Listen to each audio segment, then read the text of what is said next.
Hey guys, welcome back. This is ChosenArchitect, and today we're going to be getting quartz and a floaty crystal block. So, I hope you guys are ready. So guys, today we have a lot more to get done here in Volcano Block. And when I say a lot more, I mean we need to dive into Hearthwell. So Hearthwell is going to be one of the key things that we are going to be using today.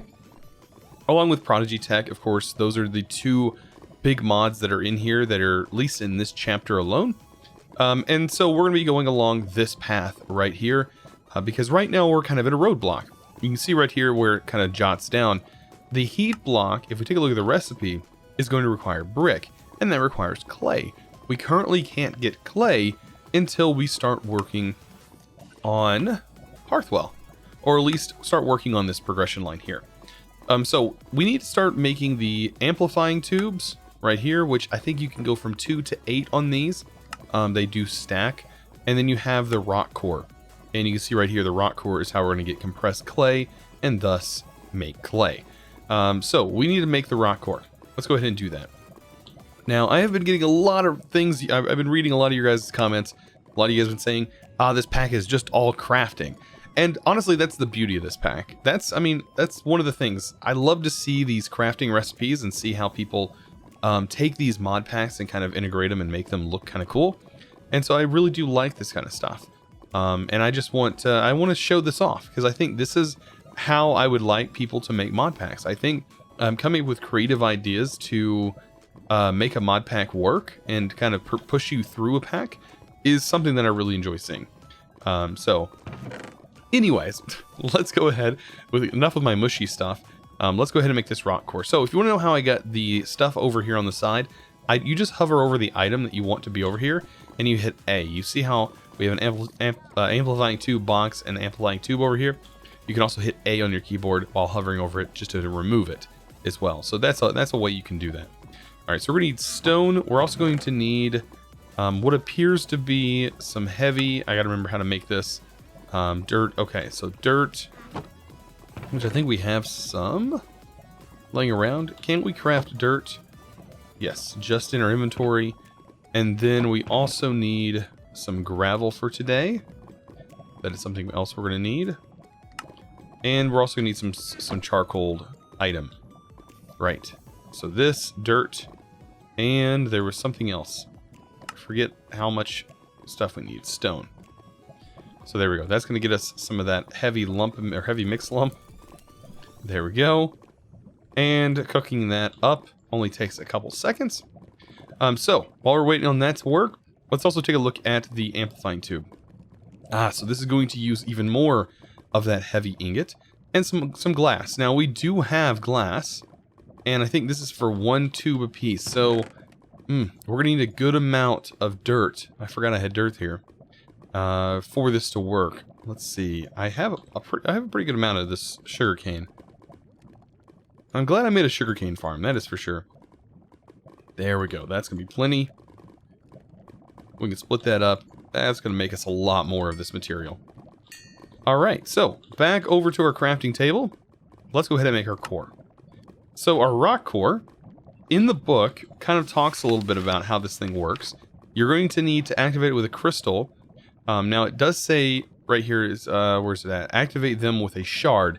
This is it's showing a crystal in the book. I'm assuming that's what it's meaning, or maybe it's meaning any of the shard that this produces, because these are the shards. This is the actual crystal itself. I don't exactly know what the book's trying to demonstrate there. But yeah, apparently we're supposed to be able to take this. I think we can look at the recipes. It does show shards in particular. And we need to make clay. So I guess this is just air blocks. Shard of the root of life with air blocks makes this. Or maybe just the rock core itself gets turned into compressed clay. Let's go ahead and place this down. And let's pull up the shard. This is the shard root of life. Make sure we have that one. This one right here. We right click on it. And it should start working. I think this is literally just going to take the core. Yeah, it's going to change the whole core. And that is going to get us compressed clay, which is going to turn into a bunch of clay blocks. Right, so that's exactly what we want done. There we go, and that'll get us a couple of levels of experience. All right, so the amplifying tube is one of those things that we are working on slowly but surely. And we're going to start off with 2 of them. I don't know if, I mean, we're probably going to need more later on. But 2 is going to work for right now. So we'll get enough for 2. There we go. Because that's all it's really asking for, at least for this quest line. And it's going to give us 2 more. That's handy in itself.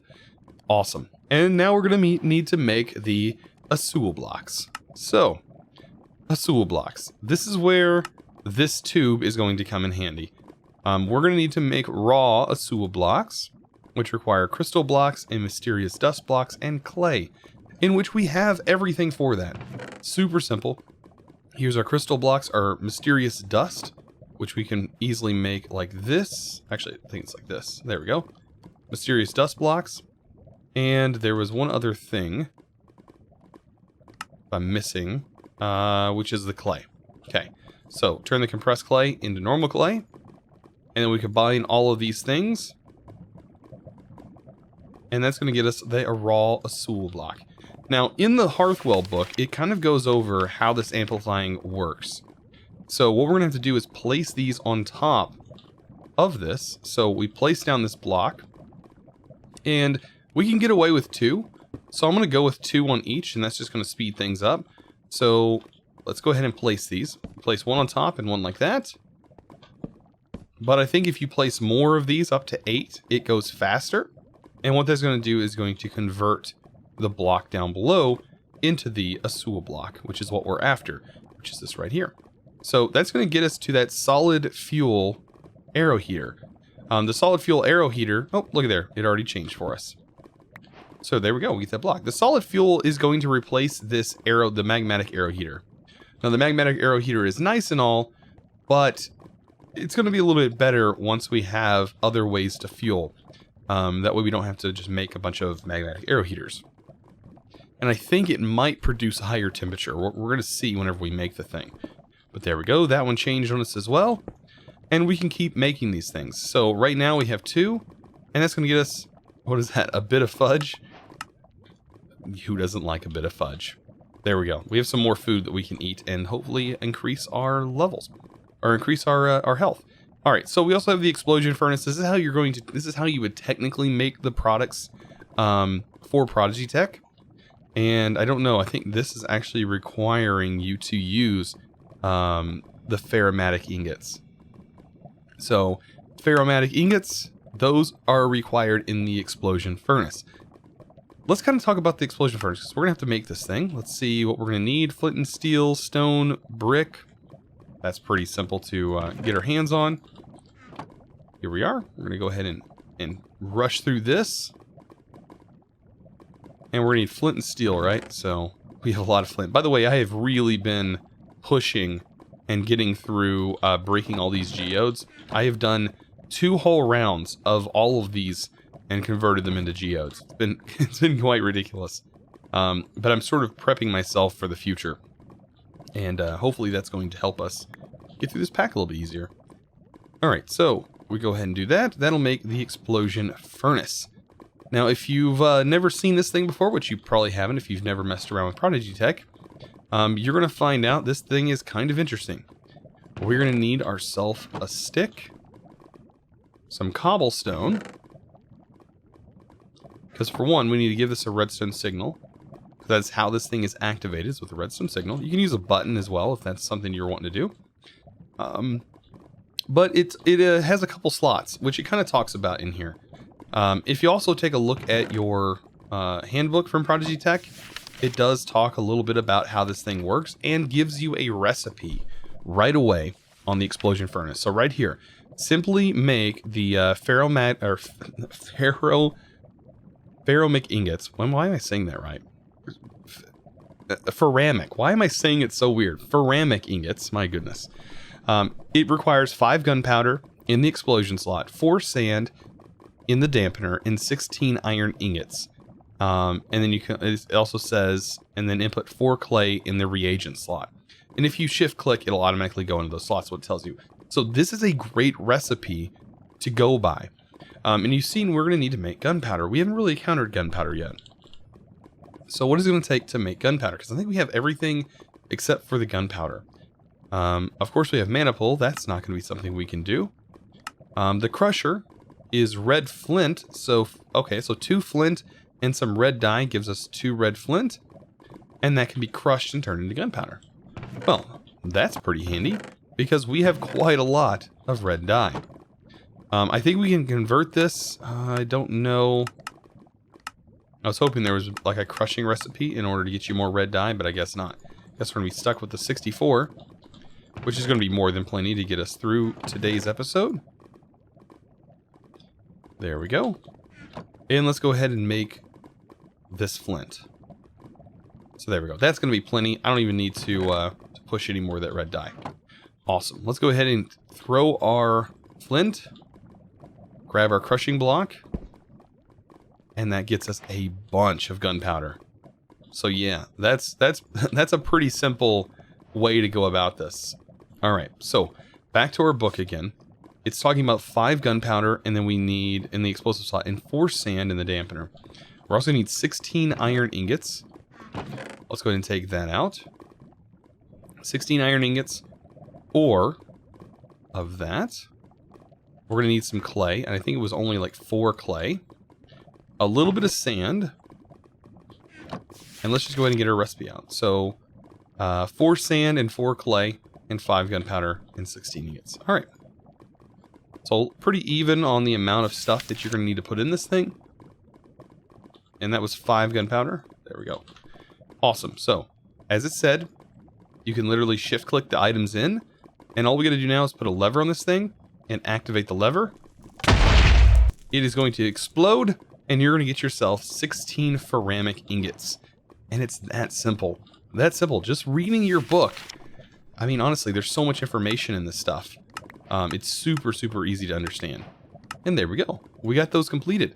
So that is going to lead us into getting away from this pink composite brick. Because I think later on down the road, like on this one, you can't even use it. You're going to have to literally use the ceramic.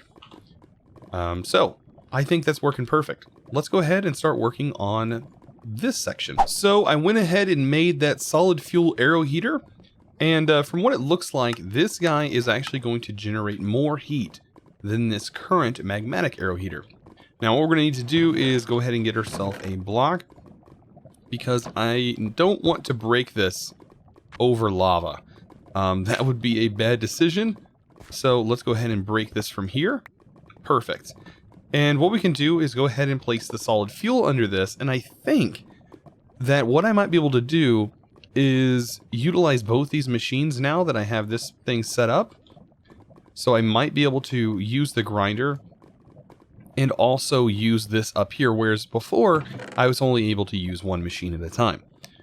So given that, let's go ahead and take a look. I should have some wood. If this actually functions, then we do have a better system. And there you go. So we are now using the rotary grinder and the heated sawmill at the exact same time while using the solid fuel air heater. You can see we are pushing air output temperatures of close. It's probably going to go up to 120. I don't know. It may go up higher than that. I'm not sure at what temperature this actually reaches. It is at 120, so it is going higher than 120. You can see the temperatures on these, of course, are going higher, and also, I believe the higher the temperature, the faster these things function. So you can see the rotary grinder is going pretty fast. And yeah, the more heat you give this, the faster it's going to go. So it's pretty cool. So with all that in mind, let's go ahead and start working on the solderer. This is how we're going to be making components for this, and this is going to use that ceramic that we were just made earlier. So what I have over here is some charcoal that I have been cooking up. Let's go ahead and take this and turn this carbon dust into a carbon plate. Because we're going to need that carbon plate when we go ahead and use that ceramic. There we go. So we have the ceramic, we have the carbon plate, and we also need, I think that's about it, right? Oh, we need a nether crystal, in which we made that last episode. There we go. Putting all this stuff to use. Let's see. Carbon, ceramic, and there we go. So that is going to get us a solder. Now, I don't know if placing the solder on here, ow, is going to make that function. It looks like it will. So we have just like a tower of things going. So that's going to give us some new things to work on. Oh, and we also get a view. So right click to search inventory chest, sneak to repeat your last search. Awesome. That little thing's nice and handy, but it actually comes in handy a lot later on because I believe the more you upgrade this thing, the better it gets. This one is really cool. It allows you to use JEI to pull items out of your chests that are nearby to craft with. Just like out of thin air. It's super cool. This thing, however, lets you search for like, I don't know, stone? In a nearby vicinity, I believe. Yes. And you can see it's showing all the stone items in your chest. That is super cool. I don't know how redstone is that, but anyways. That is what this thing is used for. That allows you to view what's inside your chest by searching. Pretty interesting. Alright, we also got an iron helmet. I don't know if this is meant to make the cactus helmet, which is going to be pushing... We're going to be getting cactus here soon. But we have mutation paste block. That's something new, right? We need fertile soil in the shard of the pure giver in order to do this, which means we're going to be making a lot more of those blocks. So shard of the pure giver, we have 9 of them. We're probably going to have to make more crystals and crush more crystals. I would say we're going to be stuck doing that for a little while. But of course, later on, there's always going to be ways of making that a little bit easier. Anyways, we have our shards here. Let's see. We also probably need a bit of this heavy, if I remember, and we're also going to need some gravel and some stone, right? Because we're going to be making quite a few of these rock cores. So here's the rock core, and we just used this earlier. And we need the fertile soil for this, right? So luckily we can pick up the fertile soil. This is what we used to actually get our first trees and first saplings, which was pretty nice. And let's take a look at what this thing is going to be used for. So we need to place this on the outside of the rock core and then use a shard on there. So we place that down and then we use a shard. And it popped off. It does say in the book that you need to replace it if it does break off like this, because there's a chance that it will break off. But eventually it might stay. I have no idea. You might need more than one of them as well. That might be your problem. There's also things that help make this more stable later on as well. Yeah, this just seems like it's not going to work until we get a stabilizer. That, or we have more of these blocks. Or we might get lucky. I don't know. Alright, so to make this, we can do it this way with the fertile soil. What was the other thing that we used? It was that seed from a few quests ago. This right here. The seed of life. That almost seems like an easier recipe. So I went ahead and made a light core stabilizer, and this thing's actually pretty simple to make. It is just our basic ingredients. Now, there we go. So that thing really does help a lot. And that took literally a second. And luckily it didn't use the catalyst, but we did end up getting ourselves the mutation paste block. So if you're getting stuck with that not working, it's probably because you're going to need at least one stabilizer in order for this to work. And of course, there are higher tier stabilizers that you're probably going to need later on down the road. So this is going to make mutation paste. It is something that is required. Oh, look, we got ourselves some iron boots. All right, so cactus. It says green is not a creative color. All right, so to get cactus, we're going to need some sort of thing like a sapling in between that mutation paste. And that is going to work really well, actually, because we have a lot of saplings. And we only need a little bit of sand in order to get this to work, and we can make ourselves a cactus farm. That's actually super simple. So mutation paste, and that gets us some cactus. Now, what other things can this stuff do? It can make seeds, it can make vines. It looks like it's used to transform things. Looks like we can get nether wart, things like that. So yeah, that's going to be something that we're going to be able to pretty much utilize. Coarse fruit, things like that, all throughout here. More beetroot seeds, so to get beetroot specifically. Also, we have inert seeds. And I don't know too much about inert seeds other than what the Hearthwell book kind of talks about. But that's going to be something interesting to use. Alright, let's go ahead and plant some cactus, by the way. We already have some area for cactus to go. I think probably harvesting out one section of this is going to be more than enough for our cactus farm. Let's go ahead and place that there. Just like so. And that's going to give us somewhere to place our cactus. Right, now, does this affect the cactus growth when we do the crop dusting?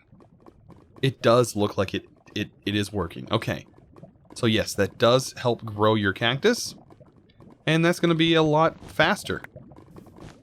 So there we go, we've already doubled up on our cactus. We can break that, and now we already have one extra. And so yeah, we're going to be farming some of this cactus for a little bit. And it looks like we need to make some refined circuits, and this is where this cactus is going to come in handy. We have tiny piles of gold dust. We need to make refined circuit patterns, and it looks like that is literally just taking some paper, going through that process. Circuit plates, so paper and clay with cooked cactus. Okay, or later on there's an atomic reshaper that does something, I guess, sort of along those lines. And then we have, okay, gold nuggets need to go in here. Apparently you can eat a gold nugget from unique crops. Okay. But apparently that can go into the rotary grinder and that can get us some gold dust. So I'm going to need to get all that set up. I'm going to also go ahead and harvest some more cactus. And be right back. So I went ahead and made a couple more of the Prodigy Tech machines that are required down the line, along with the refined circuit. And we're hitting a point where I'm sure a lot of people are going to be stumped by this. So they see this and they're going to go, or you guys are going to be like, "What? How do I make ash?" Because it doesn't really show you exactly how to make ash. But I do know that this ash from Prodigy Tech is very familiar, and it is going to probably tell you right here about how ash is going to work. But an incinerator is how you're going to get that. Literally, you can throw just about anything into this. And I would say click to show the recipes, but I think they're all, they just don't show up anymore. But you can literally throw just about anything. I think even like cobblestone slabs can work in here. And it will turn this stuff into ash. And what we're going to want to do is we're going to take this ash and we're going to make ourselves some infernal crystals. Just like that. Now, the only way we can get these things to turn into the actual infernal crystals is to place them into the magmatic reassembler that we made earlier. Now you're going to want to keep in mind, I went ahead and made some more magmatic arrow heaters to support the things that need 80 degrees Celsius. Everything else is probably going to need a solid fuel arrow heater because the temperatures just need to go up higher and higher. And you can see on the blocks, if you hold shift, it'll tell you, like, say the reassembler needs a minimum of 125 degrees Celsius in order for it to function properly. And that is going to translate through most of the Prodigy Tech machines. But here we go. There is an Inferno Crystal that is required for this step right here. And there we go. Inferno Crystal finally recognized. And we get bit of lava sand. Alright.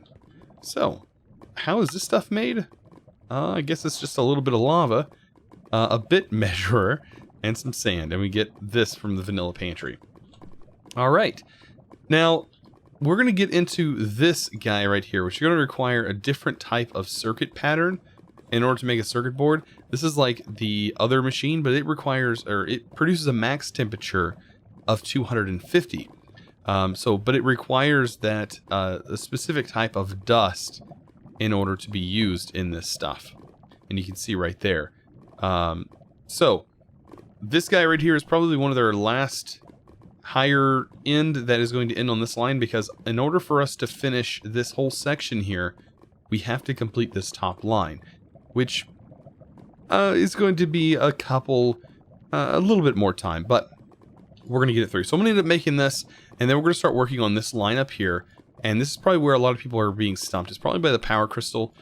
So we're going to cover that a little bit, and then we should be just about done with chapter 2. So we have a little bit of time left to go ahead and go over the last few sections here, in which we are going to get to this part. Not exactly completing the pack, or completing chapter 2, but we're going to be completing sort of the main section.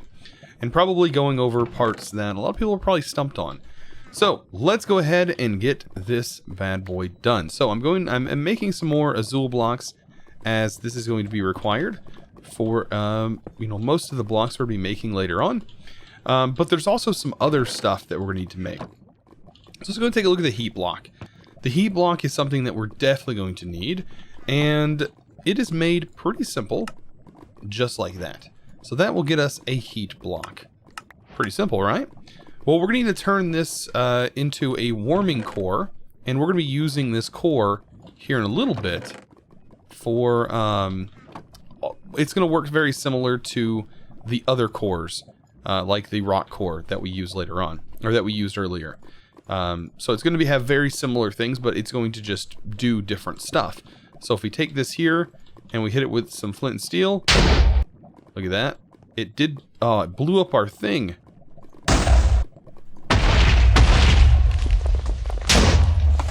I don't actually know. I don't actually know specifically why that's not actually breaking. But if we pop back in here, we have our cores.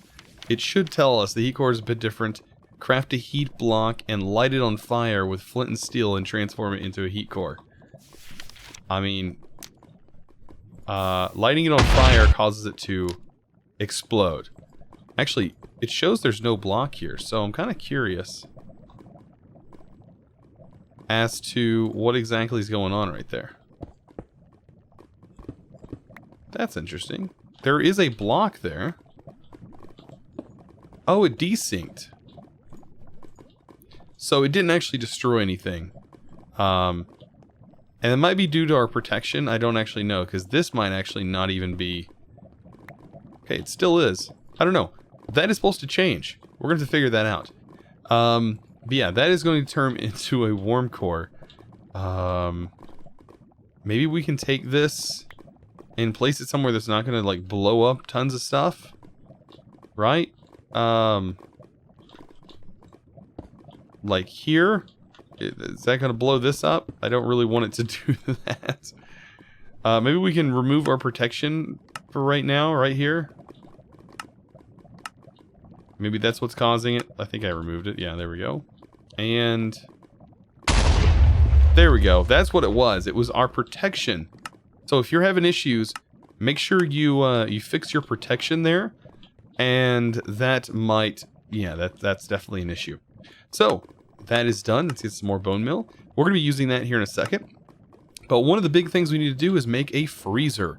So a freezer is going to require that Azul stuff that we've been working on, and also the smooth azurite. Now the smooth azurite has a little bit of a crafting recipe. We need the shard of the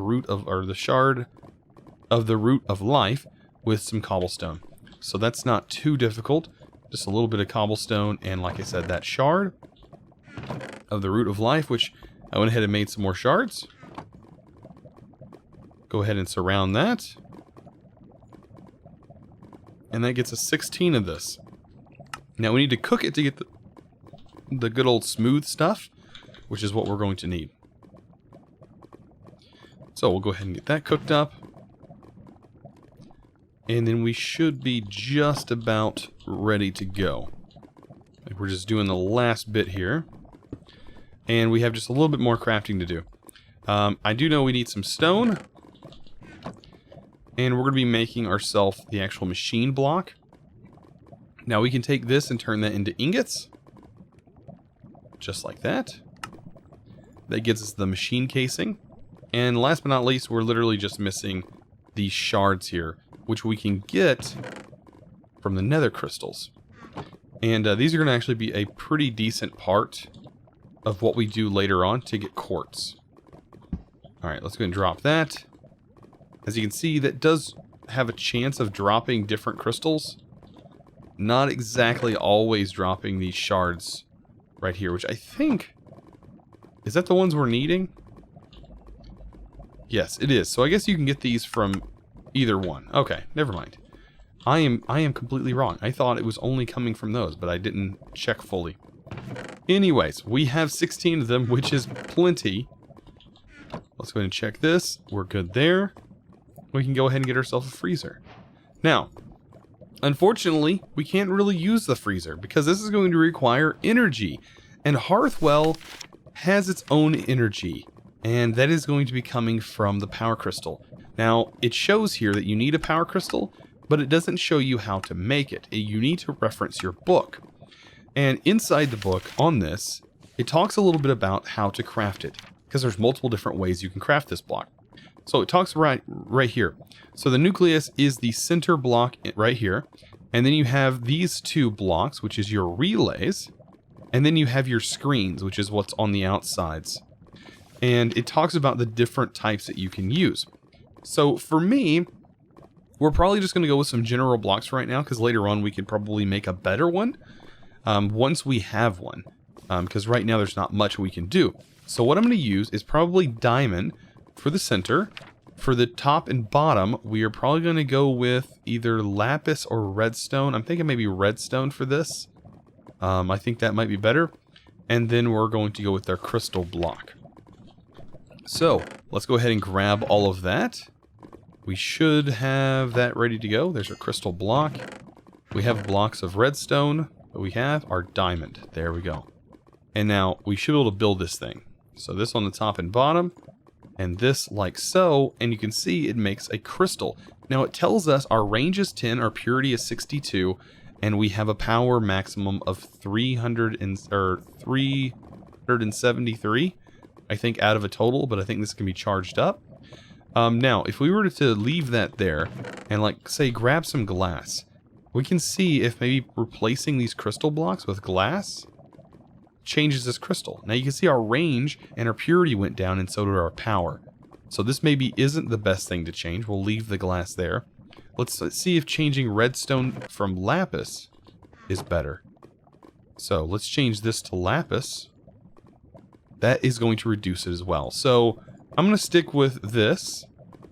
And I think even leaving diamond in there versus a blaze rod might be better. Let's see what a blaze rod is going to give us. So it is actually a higher purity at 82 with a power level of a lot less. I mean, we're losing a little bit of power, but actually I like that purity being higher. So I'm going to go with this power crystal. Why not? It's pretty much the same, just minus the diamond. We're using blaze rod instead. Alright, so we have our power crystal. Next, we need to make quartz. Now, to make quartz, that is where our core is going to come in handy and our freezer is going to come in handy. We need to go ahead and make ourselves a little platform in the ground, which we do have, because this is how I set this up, makes this work really well.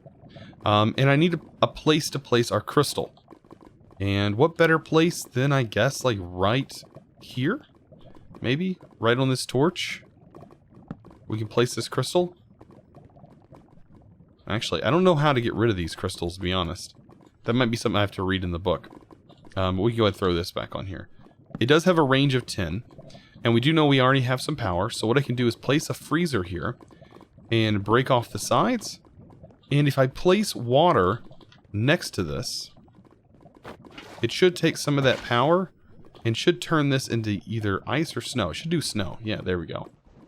And thus we can break that with a shovel, not with our hands. Let's go ahead and grab a regular old shovel. I guess I can make an iron, just a plain old iron shovel. So let's go and do that. Iron shovel. And yeah, we'll repeat this process. You can see our power there. It did take 2, so that should knock it down to 64 after it completes its process. We should be able to see that function. Hopefully it functions.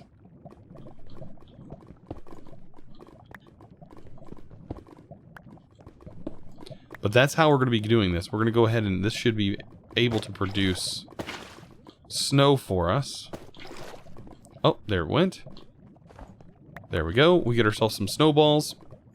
And we should be able to turn that into snow. Now, here is where this is going to turn into quartz. We place down the warm core. And we're going to need a specific shard for this. Right here, we're going to need the shard of the Born Knight, or is it Might? Born Might. Alright, we're going to activate this with the Born Might. Place that there. And that should turn that into quartz. Now, we might have to place it a couple times. But that should work. Will it convert into quartz? Oh, my fingers are crossed. Oh no. We might have to upgrade our core to one that's more stabilized. But that's going to require glowstone. So, I mean... Oh, there it went. Finally. And there we go, guys. That is what we need in order to get quartz. Looky there. Perfect.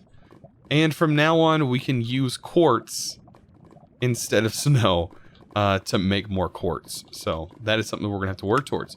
But, looky there. We got all the way to this stuff. Now, what we're going to be using this for is to power this bad boy. And this stuff right here, the Energon dust, requires all this crushed material. Now, this is easy stuff to get because we have tons of it. We just need to get more nether quartz. And, I mean, that's pretty much it. So that's going to be our power, and that's going to get us further along into Prodigy tech. And, guys, we're almost done with Chapter 2. We'll probably finish this up next episode, and it'll lead us into getting started with what looks to be a really dark chapter. And that is in Chapter 3, where we start to get into Embers, which is a mod that I really love. Also, Evilcraft is in here in this section, so this will be something I have to learn as well, because I've not really done a lot of Evilcraft. And also one of my other favorite mods, Calculator. Guys, I hope you're enjoying this season, or this series. If you are, by the way, I am in a cactus armor. If you guys are enjoying this, please let me know down in the comments below. Also, let me know what you don't like. If you don't like something in this pack, let me know. If you enjoy something in the pack, let me know. I always love having something to talk about. Anyways, guys, I really do appreciate it. If you haven't already clicked that like button, boy, are you missing out. Also, ring the notification bell. If you guys are already subscribed, I highly recommend ringing the notification bell so you guys can stick around when another episode comes up and be the first one to comment. Guys, I'll see you guys in the next episode. As always, thanks for watching.